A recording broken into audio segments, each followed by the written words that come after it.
25,299 కార్డులు ఇప్పటి వరకు. సో ఫ్యూచర్లో కూడా ఎట్లెట్లా ప్రజల అవసరాలు ఉంటే అట్లా కొత్త కార్డు ఇచ్చుకుంటూనే పోతుంటాము. కాబట్టి ఈరోజు సన్న బియ్యం ఇవ్వడం వల్ల రేషన్ కార్డు విలువ, రేషన్ షాపు విలువ పెరిగింది. దీన్ని ప్రజలకు మెటిక్యులస్గా చేరవేయాల్సిన బాధ్యత కలెక్టర్లదే. కలెక్టర్లు కింద కార్యాచరణ చేసుకొని లోకల్ ఎమ్మెల్యేలకు ఇంటిమేషన్ ఇవ్వండి. ఈ కలెక్టర్లను ఉమ్మడి జిల్లా ఇన్ఛార్జ్ మంత్రులు పర్యవేక్షణ చేసి వాళ్ళందరితో కూడా మెటిక్యులస్గా దీన్ని చేయించాలి. ఈ కార్యక్రమాన్ని పెద్ద ఎత్తున 25వ తారీఖు నుంచి మీరు ఒక షెడ్యూల్ వేసుకొని ఈ లోపల ఇన్ఛార్జ్ మంత్రులు కూడా మీ పరిధిలోకి వచ్చే జిల్లా కలెక్టర్లతో మీరు మళ్ళీ ప్రత్యేకంగా జిల్లాలోనే పోయి సమీక్ష సమావేశం పెట్టుకోవాలి. అన్ని జిల్లా పాత హెడ్ క్వార్టర్స్ ఏవైతున్నాయో, ఫర్ ఎగ్జాంపుల్ నల్గొండ అంటే నల్గొండ హెడ్ క్వార్టర్స్కి వెళ్తే అన్ని జిల్లాల కలెక్టర్లను అక్కడికి పిలుచుకోండి, వాళ్ళకు ఒక డైరెక్షన్ ఇవ్వండి ఎట్లెట్లా చేయాలనేది. ఖమ్మం ఉమ్మడి జిల్లా ఉంది, ఖమ్మం హెడ్ క్వార్టర్స్లో కార్యక్రమం తీసుకోండి. ఖమ్మం హెడ్ క్వార్టర్ కలెక్టర్ బాధ్యత ఇన్ఛార్జ్ మంత్రి గారిని మిగతా కలెక్టర్లను పిలిచి కోఆర్డినేట్ చేసుకునేది.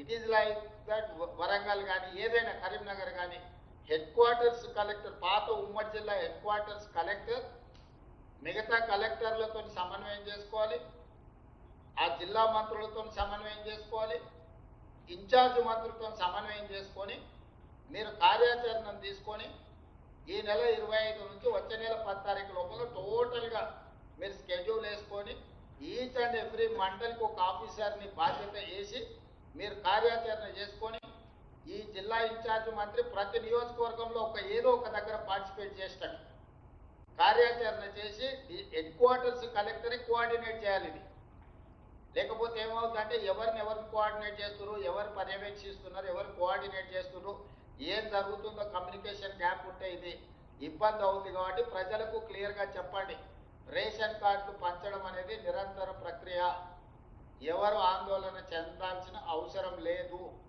మిగతా సీజనల్ వ్యాధులు కానీ ఈరోజు మనం తీసుకున్న నిర్ణయాలు కానీ ఇన్ఛార్జ్ మినిస్టర్లు సాగునీటి ప్రాజెక్టులు ఉంటే నీళ్ళకి సంబంధించి కానీ వర్షాల వల్ల వచ్చిన ఏమైనా ఇబ్బందులు ఉంటే కూడా సమీక్ష చేసినప్పుడు కలెక్టర్ల సమీక్షలో ఇన్ఛార్జ్ మినిస్టర్స్ అందరూ కూడా ఈ అన్ని విషయాలను ఈరోజు మనం 5 విషయాలను ఏదైతే వేసుకున్నా ఎక్కడికక్కడ లోకల్గా మీరు కూడా మళ్ళీ ఇన్ఛార్జ్ మినిస్టర్స్ కూడా వీటిని సమీక్ష చేయాలి. అంటే భారీ వర్షాల విషయంలో కావచ్చు, హెల్త్ విషయంలో కావచ్చు, వ్యవసాయం విషయంలో కావచ్చు, నీటిపారుదల శాఖ నీళ్ళని అంటే వాటిని ఏ విధంగా ఒడిసి పట్టుకోవాలి, ఏ విధంగా మనము వినియోగించుకోవాలి కావచ్చు. అదేవిధంగా సివిల్ సప్లైస్, రేషన్ కార్డు, ప్రధానంగా ఈ 5 అంశాలకు సంబంధించి ఉమ్మడి జిల్లా ఇన్ఛార్జ్ మంత్రులు వాళ్ళ సమీక్ష సమావేశాలలో ఒక ప్రణాళిక తయారు చేసుకొని కలెక్టర్లందరికీ ఇన్స్ట్రక్షన్స్ ఇవ్వాలి. ఆ కలెక్టర్లు కింది ఉద్యోగస్తులకు ఇన్స్ట్రక్షన్స్ ఇవ్వాలి. జాయింట్ కలెక్టర్ కానీ, అడిషనల్ కలెక్టర్ కానీ, డిస్ట్రిక్ట్ లెవెల్ ఆఫీసర్లకు కూడా ఈచ్ అసెంబ్లీకి ఒకరిని బాధ్యులను వేయండి. నేను సిఎస్ గారు కూడా ఆదేశాలు ఇస్తున్నా. 119 నియోజకవర్గాలకు సంబంధించి 119 మంది ఆర్డీఓ ఆ పైనుండే అధికారులు ఒక్కొక్క నియోజకవర్గానికి ఒక్కొక్కరిని బాధ్యత వేయండి. వాళ్ళ బాధ్యత ఆ నియోజకవర్గంలో ఉండే అన్ని మండలాల కార్యక్రమాలు తీసుకునేటట్టు, అందరికీ రేషన్ కార్డు చేరేటట్టు, అక్కడ ఉండే ఇష్యూస్ ఏమైనా ఉంటే వాళ్ళు పరిష్కరించుకునేటట్టు. అదేవిధంగా సాగునీటి పారుదల health secretary, irrigation secretary, civil supplies commissioner, disaster మేనేజ్మెంట్కు సంబంధించి స్పెషల్ చీఫ్ సెక్రటరీ నుంచి మొదలు పెడితే ఎస్డిఆర్ఎఫ్, ఈ మున్సిపల్ కమిషనర్స్ వీళ్ళందరూ కూడా మీరు ఇంటర్నల్ ఒక రివ్యూ పెట్టుకోవాలి. ఎప్పటికప్పుడు మీ కోఆర్డినేషన్ ఉండాలి.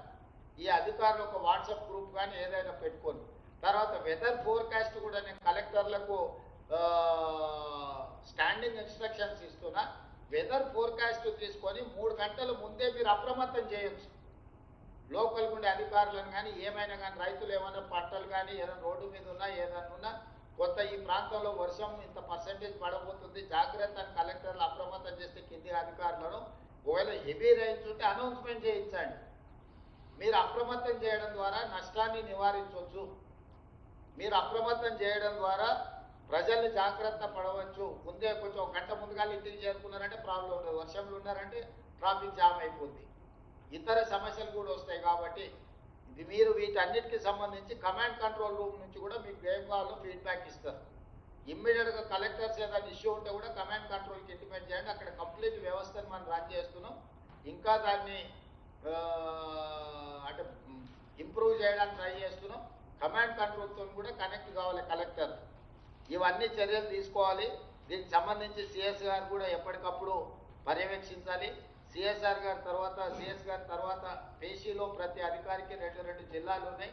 ఆ అధికారులు కూడా 2 జిల్లాలకు సంబంధించిన ఉమ్మడి జిల్లాలకు సంబంధించిన కలెక్టర్లతో ఇంటరాక్ట్ కావాలి. మీరు ఒక గ్రూప్ పెట్టుకొని, వాట్సాప్ గ్రూప్ ఏదైనా పెట్టుకొని ఎప్పటికప్పుడు ఇష్యూస్ అందులో పెట్టడం ద్వారా ఇన్స్ట్రక్షన్స్ ఏమైనా క్లారిటీ కావాలంటే తీసుకోవాల్సిన అవసరం ఉంది.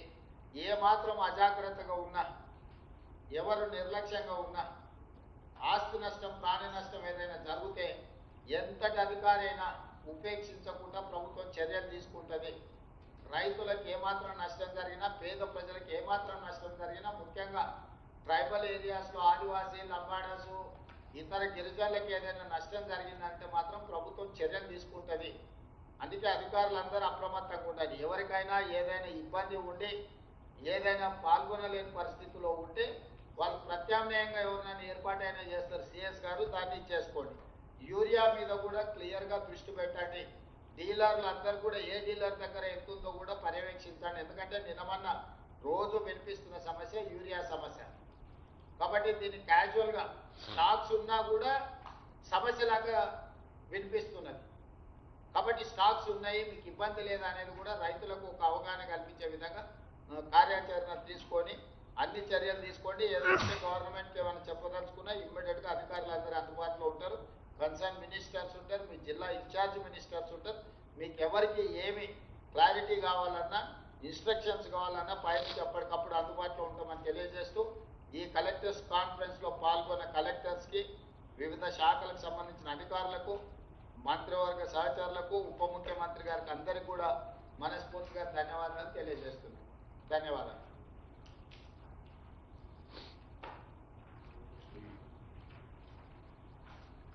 Close this or close it up. See, sir, okay, నిమిషం.